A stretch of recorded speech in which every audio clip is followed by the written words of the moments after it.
네, 시청자 여러분 안녕하세요. 여의도 클래스 함께 하시죠. 반갑습니다. 이혜림입니다. 오늘 하루 종일 비가 왔죠. 그간의 더위를 좀 식히는 비였는데 이 비가 그냥 비가 아니고 장맛비라고 하잖아요. 왜 비가 쭉 이어지면 우울하고 힘이 없어질 수도 있을 텐데 여의도 클래스와 함께 저녁 주식시장은 같이 공감의 시간 갖도록 하십시오. 자, 오늘의 마감 증시 볼까요? 방향성을 계속 찾다가 오늘 갑자기 상승으로 턴하는 모습이었죠. 2161로 거래를 마쳤습니다. 30포인트 이상의 상승, 1.4%의 상승이었고요. 종가 기준으로 2160을 회복한 건 거의 열흘 만입니다. 코스닥도 760 바짝 다가서며 마감이 됐습니다. 오늘도 여러분과 함께 여의도 클래스 만들어 갈 텐데요. 013-3366-8200번으로 무료입니다. 휴대폰을 여시고 문자 메시지 보내주시면 저희 전문가들에게 궁금한 사항을 바로 질문 드리도록 할 거고요. 또 응원의 메시지와 관전평 보내주신 분께 전문가 방송 무료 체험권도 함께 나누도록 하겠습니다. 여의도 클래스 본격적으로 시작합니다.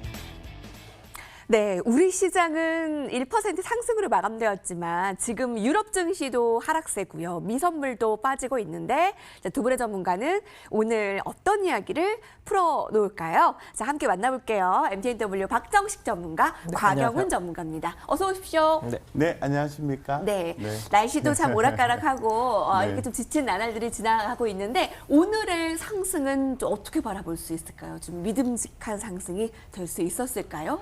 네, 일단은 미국 시장이 크게 밀리지 않으면서 우리나라 시장도 일정 부분 상승력을 유지하고 있는 것 같은데요. 지금 흐름상 지금 미선물이 대략 한 0.7에서 0.5 정도 하락이 나타나고 있는데 이러면 또 오늘 상승분을 또 내일 반납하지 않을까? 그럴 가능성도 조금 있죠. 최근에 좀 이렇게 펌핑으로 좀 오락가락하는 장세가 계속적으로 이루어지고 있기 때문에 우리가 좀 일정 부분 조심을 해야 되지 않을까라고 보고는 있습니다. 근데 좀 신기한 건 오늘 장 마감 직전까지도 외국인 코스피 거래소 매도력이 좀 느껴졌었는데 지금 보니까 장 마감하고 막판에 3,500억 순매수가 갑자기 들어왔어요. 이건 뭔 일일까요? 네, 그래서 지금 또 선물 매수력도 일정 부분 있고 콜옵션 매수력도 있고 이제 이러한 현물 매수와 선물 매수와 콜옵션 매수력은 결과적으로 일정 부분 상승력에 이제 베팅을 하는 포지션이거든요. 근데 지금 글로벌 시장은 좀 빠지고 있는 형국이고 그래서 오늘 미 증시가 상당히 중요한 역할을 할 것으로 보여지고 있습니다.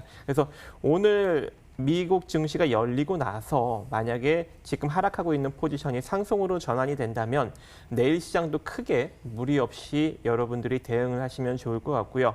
만약에 오늘 글로벌 증시가 만약에 하락을 하게 된다면 오늘 상승했던 삼성전자나 삼성전기나 현대차나 이런 대형주들도 일정 부분 시초가 떨어지면서 좀 펌핑 장세가 될 수 있는 가능성도 일정 부분 열어두고 대응을 하셔야 될 것 같습니다. 그래서 최근에 좀 이런 펌핑 장세가 상당히 강하다 보니까 단일가에 접근하기보다는 소액으로 분할로 평단을 만들어가는 전략이 훨씬 더 긍정적이지 않을까 생각합니다. 네. 막판에 우리 증시에서 외국인들의 현물 쑥 들어왔어요. 그래서 이게 내일의 또 긍정적인 요인이 될지, 근데 지금 미선물과 유럽은 빠지고 있는데 어디에다가 내일은 초점을 맞추게 될지 오늘 밤 미증시가 굉장히 중요하다라는 점 체크해줬고요. 곽영훈 전문가께서는 오늘 어떻게 보셨습니까? 네, 굉장히 오늘 좀 괜찮았던 시장 같아요. 제가 봤을 때는. 예. 그래서 이 코스피 좀 지수와 코스닥 지수 화면을 좀 보고 말씀드리겠습니다. 이미 전체적으로 어떤 숫자적인 데이터적인 현상에 대해서는 우리 박정식 대표님께서 말씀을 해주셨기 때문에 우리가 현재 지금 오늘 시장이 어떠한 개념으로 어떠한 섹터나 어떤 특징적인 부분이 있었는지를 한번 살펴보고 내일 일정은 어떤 것들이 있는가를 한번 돌다리 톡톡톡 두드리듯이 한번 살펴보도록 하겠습니다. 좋아요. 지금 코스피 종합지수를 좀 살펴보시면은 여기서 보시면은 느낌이 딱 오듯이 요렇게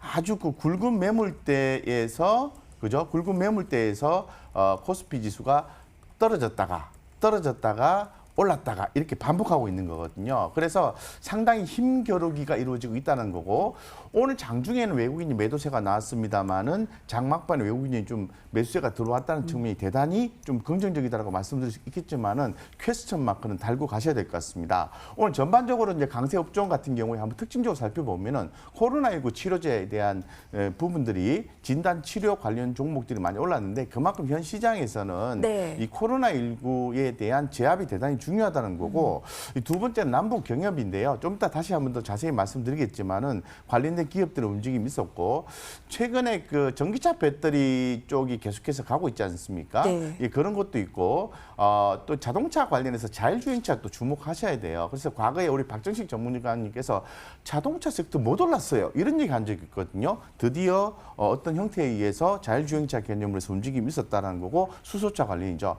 자, 이런 공통점이 어떤 게 있을까요? 남북경을 빼고는 결론적으로 미래의 우리의 먹거리에 포함되는 그러한 섹터의 종목들이 움직였다는 시사점을 우리가 딱 건져낼 수가 있습니다. 그렇다면 우리 개인 투자자 입장에서 봤을 때 종목을 거래하시더라도 실적이 우량한 종목은 기본이고 거기에서 시장의 이슈를 한 몸에 받을 수 있는 그러한 미래의 성장성을 꿈꿀 수 있는 그런 섹터와 종목 내에서 거래하시는 게 맞다라고 좀 더불어서 말씀을 드리겠습니다.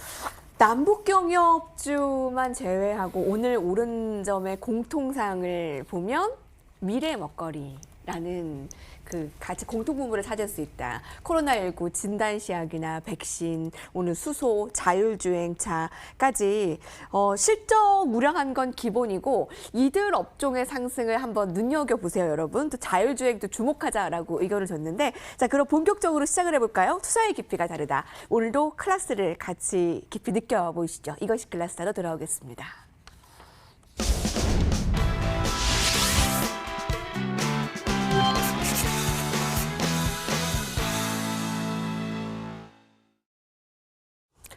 주식계 마이다스 소원들이 한 자리에 모였습니다. 그래서 여러분들의 참여가 바로 궁금증을 실시간으로 전해드리는 시간을 마련했는데요. 013-3366-8200 여러분들이 보내주신 문자가 굉장히 중요할 것 같습니다. 오늘도 많이 보내주시고 응원의 메시지나 관전평도 많이 보내주시기 바랍니다. 여러분 오늘도 전문가 방송 무료 체험권 함께 나눠드릴게요. 자, 오늘 첫 번째 이슈 넘어가 보겠습니다. 매크로 클래스 라운드 1 시황과 관련된 일이 될 수도 있고 또 주요한 사항들 박정식 전문가가 오늘 이 주제를 주목하고 고민했습니다. 함께 보시죠. 외국인입니다. 6월 들어서 단 6일만 매수. 이 매도가 언제까지라고 퀘스천을 주셨는데 오늘 막판에 들어왔잖아요. 네네. 근데 그 막판에 들어오기 전에 이걸 혹시 그렇죠, 준비하셨나요? 그렇죠. 네네. 아, 그러면 또 이거에 또 고민을 또 하시게 되겠네요. 네. 일단은 제가 현 주제로 생각을 조금 해봤더니 외국인이 좀 강력하게 들어오기는 좀 불안 요인들이 몇 가지 존재하더라고요. 그래서 그 몇 가지를 간단하게 보면 현재 코로나가 지속적으로 확산 추세에 놓여져 있지 않습니까? 또 오늘 또 이슈화가 된 게 미국 50개 주 중에 25개 주 절반이 현재 확진자가 증가하고 있기 때문에 그러한 요인들도 일정 부분 영향을 미친 것 같고 그리고 캘리포니아나 텍사스 같은 경우에는 다시 또 부분 또 일정 부분 경제를 좀 풀었지만 다시 또 봉합을 또 해야 되는 상황이 되지 않을까, 자택 격리를 좀 해야 되지 않을까라는 우려도 시장에 살짝 찌라시로 네. 돌고 있는 상황입니다. 네. 그래서 현재 글로벌 시장의 일정 부분 지수 선물들이 조정력을 받고 있는데요. 근데 오늘 깜짝 놀란 거는 이러한 국면인데도 불구하고 막판에 외국인 현물 매수가 살짝 들어오기는 했어요. 근데 과거에도 마찬가지로 이 정도 들어왔다가 또 빠져나가기를 반복했기 때문에 이게 지속적으로 유입이 되는지 또는 유입이 되지 않는지를 우리가 일정 부분 체크를 해야 될 것으로 보여집니다.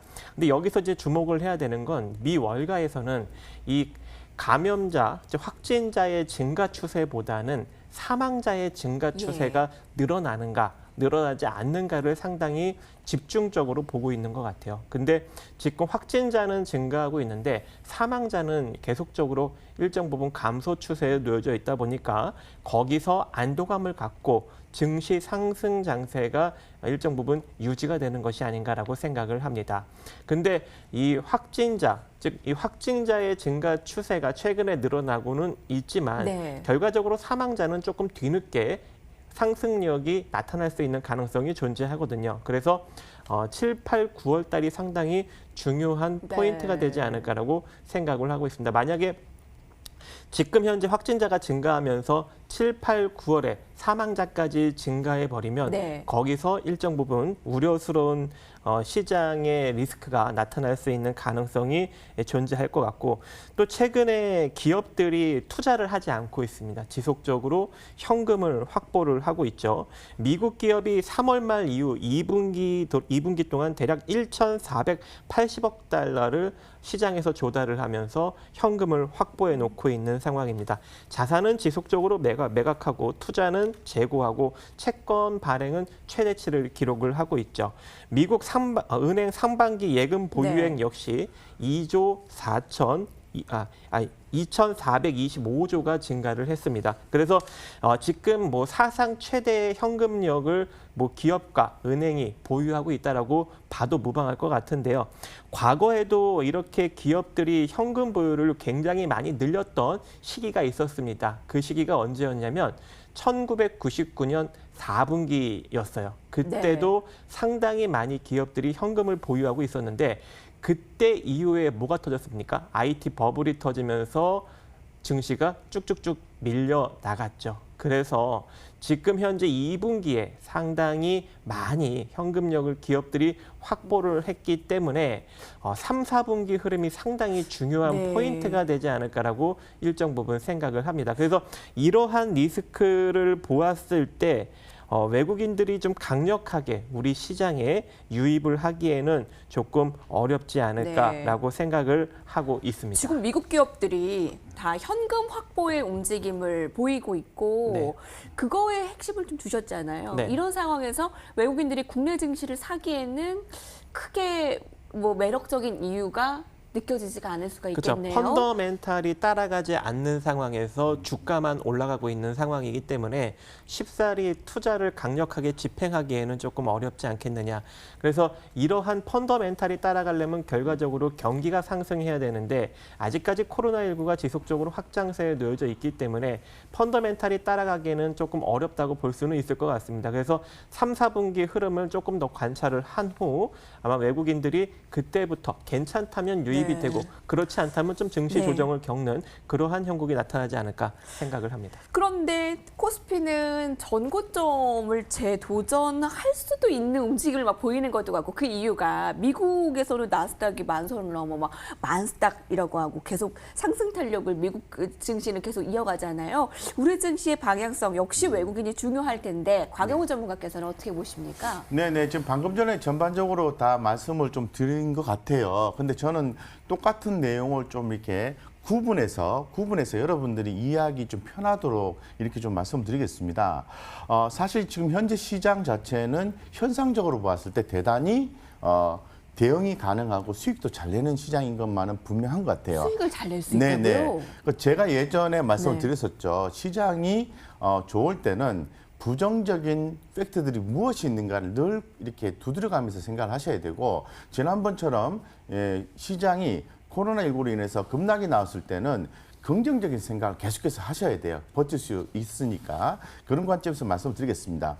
현재 지금 시장이 대단히 긍정적인 흐름을 보여주는 부분은 분명한 것 같아요. 따라서 시장의 실적 우량주로 대응하는 것은 여전히 유효하다라고 말씀드리겠습니다. 네. 하지만은 우리가 좀 포인트를 집어서 말씀드리면은 현 시장에서 현재 코스피 지수 같은 경우에는 상당히 어떤 상승이 버거워 보이는 좀 부담스러워 보이는 지수 레벨이다라고 말씀드리겠습니다. 네. 그 이유는 먼저 아직 그 미진한 펀더멘탈이에요. 지수는 많이 올라왔는데 펀더멘탈이 따라오지 않는 못하고 거. 있다. 예. 방금 전에 우리 박정식 전문가님께서 말씀하신 것처럼 현재 지금 기업들이 생산을 못하고 소비가 안 되고 유동성만 많으면은 이게 이제 디플레이션이 나올 수 있거든요. 예. 이제 실업이 되고 이렇게 하면은 디플레이션에 대한 우려를 좀 생각해 볼 수 있을 것 같고, 두 번째는 이 여전히 그 리스크 관련된 지표들이 지금 우리가 이야기상으로 표면화되었다가 살짝 좀 이게 표면 밑으로 내려갔지만은 네. 상당히 좀 부담스럽게 작용하고 있다는 겁니다. 그럼에도 불구하고 현재 지금 시장 유동성은 아직 풍부하기 때문에 예. 괜찮다라고 이야기할 수는 있어요. 하지만 제가 보았을 때는 업사이드가 한 10% 정도 코스피 기준에서 남아 있다라고 좀 생각이 듭니다. 만약에 지금 2161포인트에서 한 10%만 지수가 올라가게 되면은 2360포인트를 넘어서 2400포인트 금방 가게 되는 거죠. 예전에 제가 GDP 기준에서 우리나라의 과열권으로 지수가 진행이 되는 포인트가 어디냐라고 제가 말씀을 드렸었는데 그게 2430포인트 정도가 돼요. 그래서 GDP 대비해서 상당한 과열권에 들어가는 거고, 제가 지금 코스닥의 종합 차트를 써놨는데 지금 그 과매도 지표를 한번 넣어봤습니다. 여기 지금 보시는 것처럼 이렇게 참 조금 예, 그렇죠. 이렇게 나오죠. 코스닥 지표예요?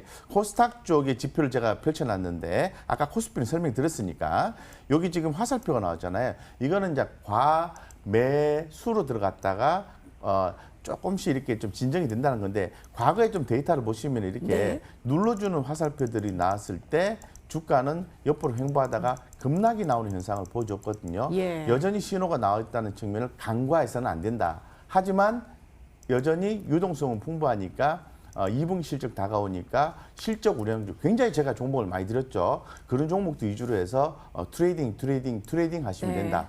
그리고 수익이 나면은 이제부터는 쭉 가는 것보다는 수익금을 좀 챙겨놓는 전략을 진행하십사고 간곡히 말씀을 드리겠습니다. 코스닥도 아까 차트에서 그 신호를 주셨잖아요. 네. 이게 그 어떤 신호가 있을 때 그 눌리는 상황이 지금도 있을 수 있다라는 면에서 지금은 그럼 지수 따라가지 말고 계속 곽영훈 전문가님께서 언급했던 종목 위주로 네. 그런 종목 위주로 그럼 트레이딩을 하면 되겠네요. 그렇습니다. 제가 계속해서 그리고 이익 지난주부터 실현을 하고 가고. 그렇습니다. 네. 예, 그래서 계속해서 그 기본에 충실하시면 돼요.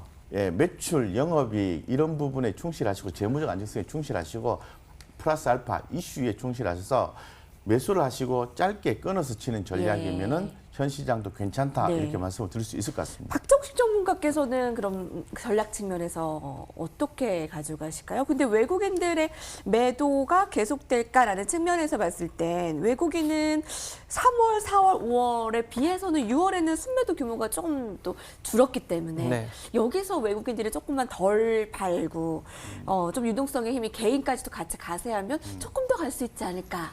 저도 가능성은 네. 있다고 생각을 합니다. 왜냐하면 지금 거의 뭐 시장이 그런 식으로 흘러가고 있기 때문에. 그래서 일단은 2160선이 상당히 중요한 포인트가 될 것 같아요. 지금도 계속적으로 지금 부딪히고 있는 파동이거든요. 그래서 이 파동이 이제 어떤 파동이냐면 과거 2600선부터 지금 현재 저점을 찍은 1430선까지의 지금 폭에 정확하게 지금 역으로 61.8%, 위에서 보면 38.2% 구간이 2160선입니다. 그래서 이 자리에서 지금 계속적으로 지지부진하고 있는데 만약에 이 자리를 강력하게 돌파를 하게 된다면 2330선 정도까지 추가적인 상승력이 열리는 그런 파동적 흐름이 나타날 수 있는 가능성 존재합니다. 근데 막 여기서 이제 2160선을 넘어서지 못하고 다시금 조정을 받게 된다면 저번에 지지받았던 30선, 자, 이 자리를 다시 한번 확인하러 내려갈 수 있는 가능성이 존재하고요. 만약에 이제 이 자리를 이탈하게 된다면 그 밑에 1920선 정도 자리까지 조금 더 열어놓고 대응을 해야 되지 않을까. 근데 네. 아직까지는 2160선을 돌파할지 아니면 여기서 저항받고 눌릴지가 예. 방향성이 결정나지 않았고, 또 오늘 수급만 보더라고 오늘 수급만 보면은 상당히 외국인 수급은 긍정적으로 마무리가 됐거든요. 그래서 돌파할 수 있는 가능성도 일정 부분 있기 때문에 예. 일단은 이번 주 흐름 잘 지켜보시고, 만약에 2160선을 돌파하게 된다면 조금 더 상승력을 열어놓고 보시면 좋을 것 같습니다. 2160의 상승, 안착 여부가 중요하겠네요. 네. 지금은 막 너무 과열됐다라거나 그런 편은 아니라는 거죠. 조금 더 갈 수 있는 공간이 있다라는 거죠. 아까 가경원 전문가께서도 2360, 2430 정도는 30. 가야 과열. 2430이 넘어가면은 완전 과유권에 들어가는 예. 거예요. 그래서 그 정도까지 간다라는 게 아니라 접근하면 접근할수록 조심을 해야 된다는 예. 거죠. 네네. 그럼 외국인들의 오늘 그 매매 동향에 대해서 보고 있는데, 외국인들의 그 매도가 지속된다면 직접 타격을 받을 업종은 어떤 게 될까요? 뭐 아무래도 그런 거겠죠. 우리나라의 외국인들이 매수해주는 종목 쉽게 상위 종목이에요. 그죠? 그래서 특히나 더 뭐 삼성전자나 뭐 IT 관련된 기업들이 주로 그동안에 좀 주가가 많이 올라왔기 때문에 타격을 좀 많이 받는다고 볼 수 있을 것 같고, 근데 근본 만약에 단기적인 어떤 그 조정이 좀 나온다면 제가 보았을 때는 기간 조정일 가능성이 좀 더 높지 않겠나 이렇게 좀 보고 있어요. 왜냐하면 과거 때와는 달리 이 정책적인 어떤 그 지원 기조가 계속 유지가 되고 있기 때문에 뭐 급락이 나온다든가 네. 이런 식의 방식은 생각을 안 하고 있고, 기간 조정이 이렇게 변동성이 나오는데, 만약에 하락을 한다 하더라도 제가 보할 때는 시가총액이 높은 실적이 우량한 종목, 기대감이 있는 종목 중에서 대형주 위주로 만약에 포트폴리오가 형성이 돼 있다라고 한다면 그 하락폭은 상당히 제한적일 것이다. 예. 하지만 좀 근거가 없는 좋지 못한 종목이나 실적적인 베이스가 없는 종목들 같은 경우에는 하방 변동성이 상당히 크게 나올 가능성도 충분히 반드시 염두에 두셔야 된다고 말씀을 드리겠습니다.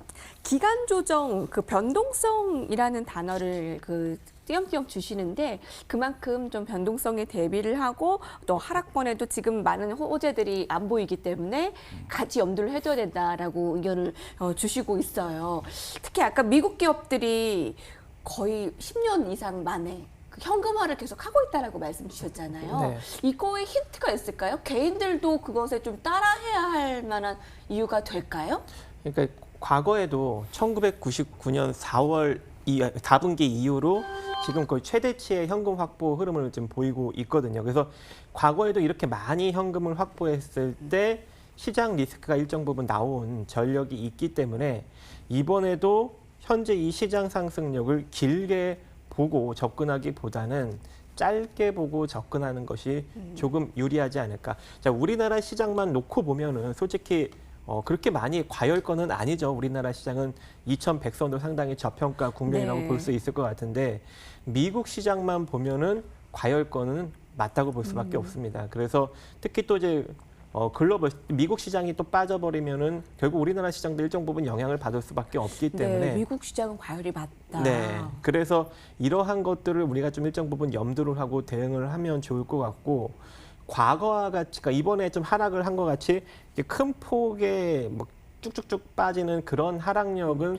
일단 조금 배제를 하시고, 네. 일정 부분 아까 이제 언급해 주셨던 바와 같이 기간 조정을 좀 염두를 하고 우리가 분할 매수로 접근을 한다면 충분히 좀 긍정적인 네. 결과를 내지 않을까라고 두 생각합니다. 분께서 좀 공통적 사항이 그럼 짧게 좀 이익은 좀 취하고 가자라는 것에 답을 주시는 것 같아요. 자, 그러면 오늘의 한마디씩 듣고 넘어가도록 할까요? 박정식 전문가님.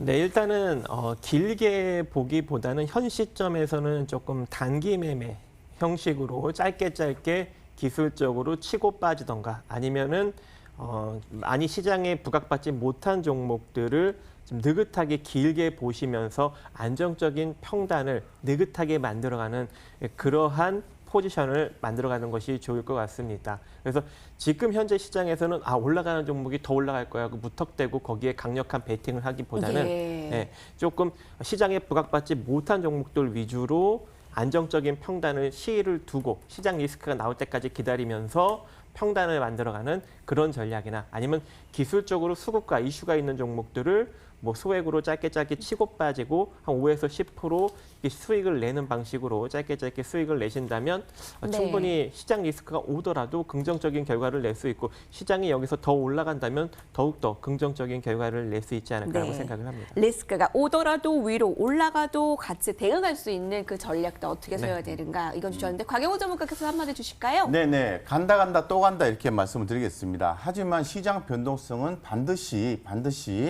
고려를 하시고 그 변동성에 대한 준비는 항상 하셔야 된다고 말씀드리겠습니다. 여러분들이 잘 아시는 것처럼 연초에 시장 변동성이 있었지만은 이 언택트 관련된 뭐 인터넷 포털 서비스하는 기업 네이버 카카오라든가 뭐 셀트리온, 삼성 바이오로직스 그리고 전기차 배터리 업체들 뭐 그리고 또 바이오 기업들 전반적으로 계속 가는 종목 가고 있습니다. 즉 간다 또 간다는 거죠. 가는 종목 계속 간다는 거죠. 어떤 종목들이 성장성 있는 종목들이 하지만 지수 변동성이 크게 나왔을 때는 그런 종목들도 가격 변동성이 나올 수 있기 때문에 특히나 더 신용을 쓰시거나 종목의 비중이 네. 좀 집중이 돼 있으신 분들은 그 변동성을 항상 대응하시면서 준비하시면서 가셔야 된다라고 좀 말씀을 드리겠습니다. 네, 지금은 뭐 흐름을 타고 가기보다 지금 지수 변동성을 계속 염두를 해가야 하는 그 시점이네요. 오늘 라운드 1 도움이 되셨으면 좋겠고요. 화면으로 다시 한번 정리를 해보고 라운드 2로 넘어가겠습니다.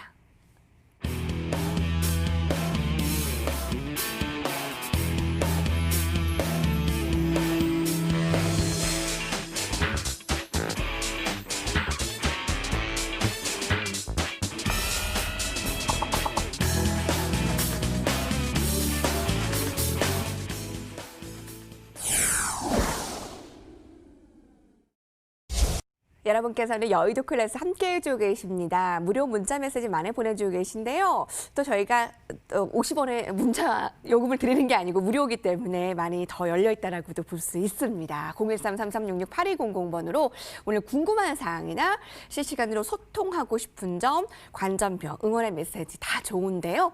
오늘 당첨되신 분께는 저희가 전문가 방송 무료 체험권도 보내드리겠습니다. 저희가 이따가 선정을 할게요.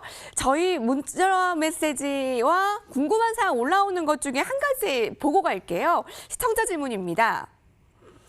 유럽 수소 분야에 관심이 많은데 이 수소차 섹터 전망은 2030년까지 70배 성장시킨다고 하는데 전문가님들 의견 부탁드려요 라고 주셨어요. 아까 수소차 자율주행차에 대해서는 곽영호 전문가께서 미래성 얘기해 주셨잖아요. 네네 그렇습니다. 뭐 수소차 제가 말씀을 좀 드릴까요? 네. 예.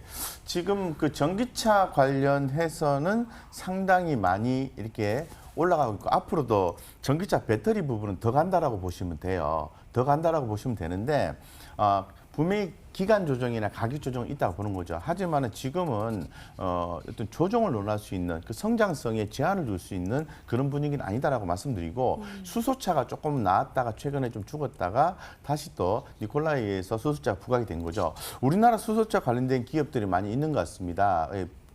밸류쉐인이 많이 있는 것 같은데 수소차는 계속해서 주목을 좀 하시면 좋을 것 같다고 말씀을 드리고 뭐 가장 좀 대표적인 종목으로 제가 좀 말씀을 드리면 네. 지금 현재 한번 올랐다가 옆으로 좀 횡보했다가 다시 올라가고 있는 거죠. 너무 많이 올랐네. 예, 많이 올랐습니다. 많이 올랐는데 제가 볼 때는 이 해당 기업 같은 경우에는 신규 상장 이후에 첫 번째 이제 본격적인 랠리가 좀 진행이 되고 있는 상황이라서 조정시마다 모아가시면 된다라고 말씀드리겠습니다. 그 네. 이유는 탄소섬유. 수소차에는 탄소섬유가 들어간다고 합니다. 유일한 기업이라고 보시면 됩니다. 그 다음에 많이 있지만은 저는 일진다이아도 제가 엊그제 무료 방송할 때도 계속 말씀을 좀 드렸습니다만은 좀 수익을 남기셨나 모르겠어요. 네. 그래서 일진다이어 지금 현재 올랐다 떨어졌다 반복하면서 이렇게 하고 있는데 오르면은 좋아하시고요. 떨어지면은 감사합니다라고 잘 지켜보셨다가 매수하시면 됩니다. 그래서 네. 이런 종목들 주목하시면서 계속 따라가시면 된다 이렇게 말씀을 드리겠습니다. 네, 궁금한 사항 수소차에 대해서 실시간으로 질문 드린 거 나눴습니다. 자, 그럼 라운드 2 본격적으로 들어가 볼까요? 자, 섹터 함께 보겠습니다. 트렌드 클래스 들어가 볼게요. 박정희 씨 전문가가 가져온 주제는 바로 이겁니다. 북한 확성기 모두 철거, 방산주 추락하나. 자, 최근에 이 북한의 도발과 이슈로 방산주와 남북 경협주가 거의 롤러코스터 장세였어요. 근데 오늘 이 주제를 가져오신 특별한 이유가 있을까요? 네. 일단 방산 테마에 또 많은 분들이 또 손실을 보고 있을 것 같아요. 그래서 한번 체크할 겸 우리가 한번 언급을 해보려고 합니다. 일단 최근에 북한 김정은 위원장이 대남 군사행동 보류를 지시를 하면서 방산 테마가 급락이 나오고 네. 경협주가 오히려 급등이 나오면서 상승력이 아주 강하게 나타나고 있는데, 근데 저는 또 웃긴 게 뭐냐면 네. 보류잖아요, 그죠? 지속적으로 우리 안 남북 하겠다라는 건 아니고. 그렇죠. 예. 보류고 남북 경협을 뭐 본격적으로 한다는 것도 아닌데 경협주들이 뭐 상한가를 기록한 것도 있어요. 대아티아이 같은 경우. 네. 그래서 이런 유시는 또 한 13% 정도 상승력이 나왔고, 근데 이러한 흐름이 저는 좀 이해가 되질 않는 거죠. 그래서 일단은 현재 방산주가 강력하게 무너지고는 있지만 또 네. 그렇다고 또 이거를 잡을 수도 없지만 너무 많이 상승을 했기 때문에, 하지만 대북 리스크는 아직 끝나지 않았다라고 저는 생각을 네. 합니다. 왜냐하면 대북 도발이 또 더 있을 수 있는 가능성 없지 않고. 예, 있죠. 네. 그래서 그럼 방산주를 좀 보자라는 의견이 될 수도 있을까요? 아니죠. 이제 너무 이제 급등 나온 네네. 이런 빅텍 같은 종목들은 우리가 좀 따라 들어가기는 어렵고, 그러니까 이거는 만약에 내려오게 된다면 기술적으로 공략할 수밖에 없어요. 그래서 만약에 지금 급락이 나타나고 있잖아요. 급락이 나타나고 있기 때문에 우리가 만약에 기술적으로 노려본다면 대략 한 6,700원 정도에 잡아서 한 대략 5에서 10% 정도, 또 6,700원이 깨지면서 내려가면 재빨리 빠져나왔다가 4,750원 정도에 네. 또 잡아서 기술적으로 해서 4에서 5% 정도, 이렇게 좀 짧게 끊어서 수익 내는 방법은 괜찮을 것 같습니다. 하지만 네. 다시 한번 급등력을 만들어내려면 또 북한이 상당히 리스크를 줘야 되는데, 지금 미국 항모가 태평양에 지금 3개가 띄워졌잖아요. 그래서 미국이 상당히 군사적으로 압박을 하고 있기 때문에 네. 여기서 강경하게 우리 남한을 압박하기에는 북한이 좀 어려울 수 있는 가능성이 존재할 것 같고요. 그리고 아직까지 또 우리 군이 이 전방에 DMZ 쪽에 발령한 1호 전투 근무 체제를 아직도 지속을 하고 있습니다. 그렇기 때문에 항시 전쟁이 일어나면 이 전시 태세로 들어갈 수 있는 준비를 하고 있기 때문에 네. 대북 리스크는 아직 끝나지 않은 상황이고, 예. 또 최근에 또 38로스 기사를 좀 간단하게 좀 보면은 원산 갈마 비행장에 전투기가 한 40여 대가 네. 주기된 상황이라고 합니다. 그래서 일정 부분 또 군사훈련도 네. 시행하고 있는 상황을 보여주고 있기 때문에 언제 어느 순간 갑자기 또 어떤 도발을 할지 모르고, 또 이 원산 쪽에 또 이제 SLBM 같은 경우 일정 부분 또 개발을 또 예. 진행을 하고 있는 상황이기 때문에 또 김정은 위원장이 또 이쪽 지역에 또 방문을 하고 있는 것으로 현재 의심이 되고 있는 상황이에요. 또 네. 최근에 이거 또 대북 군사행동 이 보류도 결과적으로 예. 이 원격 화상회의를 통해서 했다고 언급을 하고 있기 때문에 확실히 지금 평양 쪽에는 없다라고 볼 수가 있을 것 같습니다. 예. 그래서 어느 순간 갑자기 또 군사행동을 할지 모르기 때문에 일단은 방산 테마는 지금 당장 우리가 잡을 수는 없겠지만 네. 기술적으로 짧게 끊어서 수익을 낼 수 할 있는 수 포지션은 있다? 예. 만들 수 있을 것 같고, 예. 그것도 아직도 이 방산 테마 중에 움직이지 않은 매집주가 있어요. 그런 종목들은 우리가 일정 부분 지금 현재 조정받을 때 또 저평가 상태에서 매집을 할 수 있는 기회가 또 되지 않을까라고 네. 또 생각을 하고 있습니다. 김정은 위원장이 대남 군사행동 보류라는 의견을 내놨는데, 그럼에도 불구하고 대북 리스크 아직 끝난 게 아니다. 라는 거에 오늘 핵심이었고요. 방산주 뭐 지금 막 바로 훅 들어간다는 게 아니고 짧게 수익을 낼 수 있는 포인트 있다라는 측면에서 오늘 이 주제를 가지고 오셨대요. 곽영호 전문가께서는 의견이 어떠십니까? 네, 방산주 내리니까 경협주가 올라가게 되는 네. 거죠. 그죠? 대단히 이 수익적인 측면에서 우리가 빠르게 대응한다면 좋은 성과를 냈을 것 같습니다. 하지만 투자 방식은 제가 볼 때는 그동안에 피해를 많이 입었던 우리 개인 투자자분들 평생 그런 식으로 따라가셔가지고 이익을 과연 보셨나 모르겠습니다. 그래서 남북 경협은 당장 실행되기는 어렵다는 사실에 대해서는 다 아실 것 같아요. 그래서 지금 오늘 뭐 금강산 관련된 기업이라든가 개성공단 기타 관련된 기업들이 엄청나게 DRTI라든가 푸른기술, 아난티 이런 종목들 올랐는데 이런 종목을 매매하시는 거는 조금 바람직하지 않을 수 있다라고 말씀을 드리겠습니다. 그런데 지금 제가 그 전쟁 테마주 관련해서 가장 대표적인 게 빅텍이라는 종목이지 않습니까? 그럼 빅텍이 지금 차트 보고 좀 제가 설명을 좀 자세히 드리겠습니다. 빅텍 차트 한번 열어보면 제가 줄을 좀 그어놨는데요. 여러분들 이 종목 매매하시면은 안 될 것 같습니다. 네. 그 제가 이제 제 생각이 틀렸으면 좋겠는데 오늘 매수하신 분 입장에서 봤을 땐 제 생각이 틀렸으면 좋겠고 새롭게 관심 있어 하시는 분들은 네. 다른 종목 쪽으로 접근하셨으면 좋겠다는 취지에서 말씀을 드리겠습니다. 그러면은 자 보십시오. 네. 빅텍이 최저점이 2020년 올해 3월 19일입니다. 이때 어떤 공시 내용이 나왔냐면 어떤 공시 내용이 나왔냐면 자기 주식 취득 결정을 했어요. 언제까지? 최고점인 날 있죠, 그죠? 6월 19일까지. 19일까지 자기 주식을 취득을 했습니다. 주가가 1,600원에서 14,850원까지 올랐어요. 9배 가까이 올랐죠, 그죠? 자, 그러면 자사 취득이 이제 끝났고 연장할지는 잘 모르겠으나 일단 끝났습니다. 주가가 급락이 나오죠.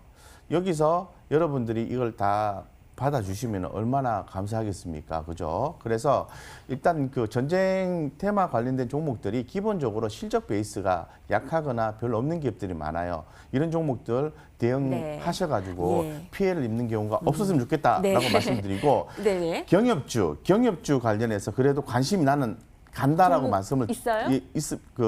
한다면은 굳이 한다면은 시멘트 관련주들에 대해서는 저는 긍정적이라고 말씀드리겠습니다. 경협주 가운데 시멘트 좀 부정적으로 보신다. 왜냐하면 개발해야 되니까. 왜냐하면 기본적으로 가격도 싸고요. 그리고 배당도 좀 해주는 경향이 있고 시멘트 관련주가 대단히 좋습니다. 그리고 현대 로템 이슈도 있는데 관련 기사를 한번 찾아보시면은 왜 상승했는지도 파악하실 수 있을 것 같아요. 그런 것도 참고하셔가지고 잘 대응하셨으면 좋겠습니다. 힌트를 더 구체적으로 주셨어요. 네. 경협주 가운데에서는 그 시멘트주가 좀 더 가능성 높고 방산주 가운데선 빅텍은 일단 좀 피하자라는 주셨는데 경협주 방산주가 그러면 5대5로 좀 이렇게 가져가는 전략은 안 됩니다. 경협주 못 따라가죠. 네, 그거 안 되고. 그럼 바로 질문의 대답이 노로 한 번에 나왔어요. 돌발 질문의 답이요.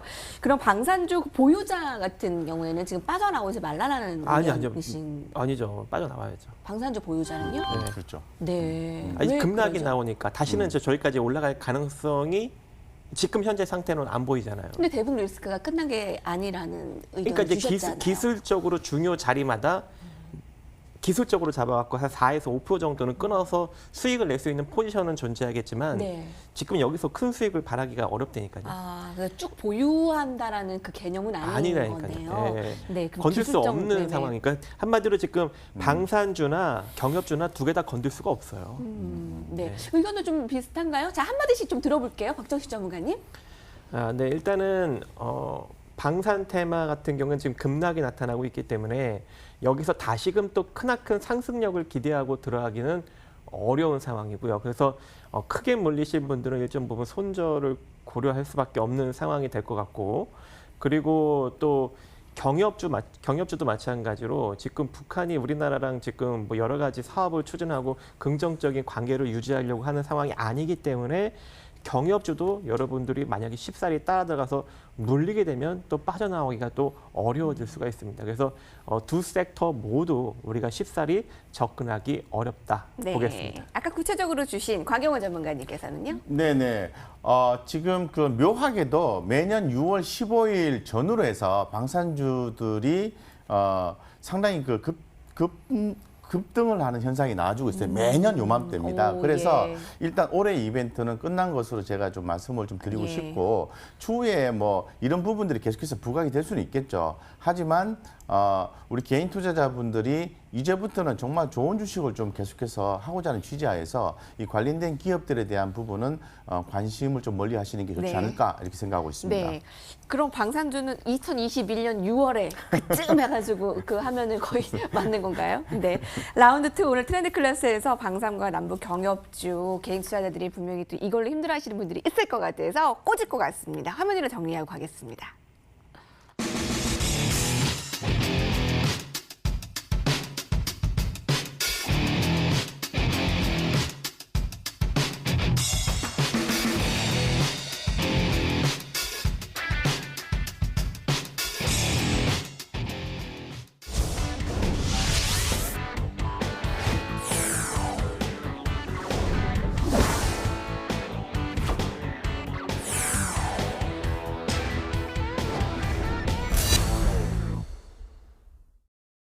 촉촉히 비가 오는 수요일 저녁 여러분들의 저녁 메뉴는 무엇이었을지 궁금합니다. 자, 이럴 때는 좀 뜨끈한 오뎅 국물이나 파전 떠오르는 날인데 오늘 수익이 혹시나 많이 나지 않으셨더라도 편안한 저녁 되시기를 바라며 라운드 3로 들어가 보도록 하죠. 자, 두 전문가의 수익을 한 번씩 점검해 보고 갈게요. IT 종목씩을 하나씩 또 가지고 계세요. 보유하고 계세요. 근데 박정식 전문가께서는 LG 디스플레이입니다. 여러분 혹시 같이 팔로우하거나 좀 가지고 계신 분들이 있는지 모르겠네. 어떻습니까? 네, LG 디스플레이 일단 흐름은 나쁘지 않습니다. 일단은 처음에 언급드렸던 게 한 6월 1일 정도였나 아니면 6월 1일이나 2일 정도였을 거예요. 이때 이제 언급을 드렸고 우리 목표치 12,700원 정도 자리까지 충분히 상승력 1차 목표치를 터치하고 일정 부분 조정을 받았지만 지금 흐름 나쁘지 않게 유지가 되고 있는 모습입니다. 근데 수급을 간단하게 좀 보면은 최근에 이제 외국인 순매수력이 계속적으로 좀 유입이 됐는데 오늘은 좀 소폭 빠져나가는 흐름이 현재 나타나고 있습니다. 근데 이 순매수 들어온 포지션을 보면은 대략 한 11,000원대에서 많이 들어왔거든요. 네. 그래서 현재 요 순매수력이 강력하게 이탈만 하지 않는다면 이 LG 디스플레이 추가적인 상승력이 일정 부분 나타나지 않을까 생각을 합니다. 그래서 만약에 다시금 조정을 받게 된다면 11,500원 이하로 네. 1,500원 정도 자리까지 분할로 매집을 해가면서 느긋하게 시장 리스크 나올 때마다 모아가신다면 네. 충분히 장기적 포지션도 만들어갈 수 있을 것 같고요. 지금 현재 이 주봉상 흐름을 보더라도 상당히 바닥권임을 여러분들이 인지할 수 있을 것 같고 재무제표상으로 보면은 일단 영업이익은 못 내고 있지만 그 순자산가치 대비 시가총액상 보면은 상당히 저평가 국면에 머물러 있기 때문에 조금 중기적으로 봤을 때 외국인 순매수력이 계속적으로 들어오고 1,500원짜리가 이탈되지 않는다면 대략 한 16,000원 정도 자리까지 조금 더 상승력을 바라보면서 끌고 갈 수 있지 않을까 생각을 하고 있습니다. 11,000원이 잘 버텨진다면 여기서는 더 추가 매수도 가능하다는 그렇죠. 말씀이시죠? 11,500원 이하로 네. 1,500원짜리까지. 네, 거기까지는 네, 더 매수 그리고 보유하고 계신 분들은 저 홀딩입니다. 수익 가치 좀 더 크게 좀 확대가 됐으면 좋겠고요. 곽영훈 전문가께서는 원익 IPS를 네. 같이 보유하고 있어요. 네네네. 원익 IPS에서 한번 해야 될 것 같아서 제가 가져왔습니다. 원익 IPS 추천드린 이유로 해서 지금 한 9.8% 정도 이렇게 수익이 좀 나 있는 그런 상태로 파악이 좀 되고 있는데 다시 한 번 더 주가 조정이 나오고 난 뒤에 재차 상승 기조가 좀 나와주고 있습니다. 그래서 지난번에 제가 말씀드렸듯이 좋은 종목을 갖고 계시면은 시간은 개인 투자자 당신 편입니다라는 말씀을 좀 드렸었는데 좋은 종목이다라고 좀 말씀을 드리겠습니다. 최근에 좀 현상적으로 좀 보아도 외국인과 기관들의 순매수 누적치가 올라오고 있다는 측면이 시사점을 갖고 있는 것 같아요. 왜 그럴까요? 당연히 그거는 2021년 내년을 얘기하는 거죠. 메모리 업황이 회복이 되고 특히나 저 삼성전자의 5나노급의 시스템 반도체, 파운드리 설비 투자가 확대된다는 거죠. 그래서 원익 IPS가 지금 메모리 반도체만큼 커지는 파운드리 쪽에서도 이 장비 쪽이죠. 매출이 앞으로 증가가 된다는 거예요. 이 부분에 투자 포인트가 맞춰져 있습니다. 그래서 그동안 이제 반도체 업체가 2008년도에 2018년도에 정점을 찍고 지금 상당히 좀 많이 이렇게 좀 정체기를 걷다가 다시 한 번 더 좋아지는 국면으로 접어들었기 때문에 상당히 주목해야 된다. 특히 삼성전자와 SK 하이닉스의 추후에 아주 그 강한 설비 투자 확대 지속 시에는 네. 원익 IPS는 최대 수혜주다라고 볼 수 있기 때문에 예. 빠져도 자신감 있게 이렇게 모아가셔도 큰 수익을 낼 수 있는 아주 좋은 종목이다라고 말씀을 드리겠습니다. 네. 자, 오늘 종목들 AS 점검해드렸는데 또 추후에 같이 AS 하고 싶다 하는 종목이 있으면 언제든지 저희에게 궁금한 사항 주세요. 자, 오늘 새로운 종목 라운드 3로 본격적으로 넘어가겠습니다. 투자자 여러분들이 가장 기다렸을 그 시간 종목을 공개합니다. 네, KEC입니다. 이 초보 투자자분들이나 분들은 KFC인 줄 알고 네, 잘 봐야 돼요. KEC 어떤 종목인가요? 네. 일단 KEC 같은 경우에는 트랜지스터를 만들고 있는 그런 회사입니다. 직접 회로도 만들고 있고 한마디로 전력을 이제 증폭하거나 제어하는 그러한 반도체 부품인데요. 반도체 부품이. 근데 이 소신호 트랜지스터를 이제 주력으로 만들고 있는데 최근에 영업이익은 그렇게 확연하게 뭐 긍정적으로 내고 있지는 못하는 것 같아요. 근데 최근 적자를 4분기 때 좀 기록을 했다가 다시 이제 2020년 1분기 때 영업이익은 제로지만 당기순이익으로는 한 16억 정도 흑자를 기록하고 있는 모습으로 보여졌을 때 일정 부분 조금 영업이익적 측면으로 개선이 될 수 있는 가능성이 일정 부분 존재한다라고 생각을 합니다. 그리고 제가 이제 이 기업을 지속적으로 지금 지켜보는 이유는 네. 자산 총계가 상당히 높아요. 그러니까 부동산 자산이 상당히 많이 있거든요. 그래서 3,392억의 자산을 지니고 있고 부채는 1,238억을 현재 갖고 있습니다. 그래서 순자산 가치, 자본 총계가 2,096억으로 상당히 높은 자산을 보유하고 있는데 현재 시가총액이 966억으로 자기 순자산 가치 대비 절반 이하로 떨어져 있는 상황입니다. 네. 물론 최근에 주가가 하락했던 자리 500원 정도 부근보다는 많이 올라왔지만 그래도 자기 자산 가치 대비 반토막 나 있는 상황이기 때문에 우리가 주가적인 저평가 메리트는 충분히 있다고 생각을 하고 있는 상황이고 그리고 앞으로 신재생 에너지용 이 전력 반도체 쪽에 상당히 많이 관심이 몰리고 있고 또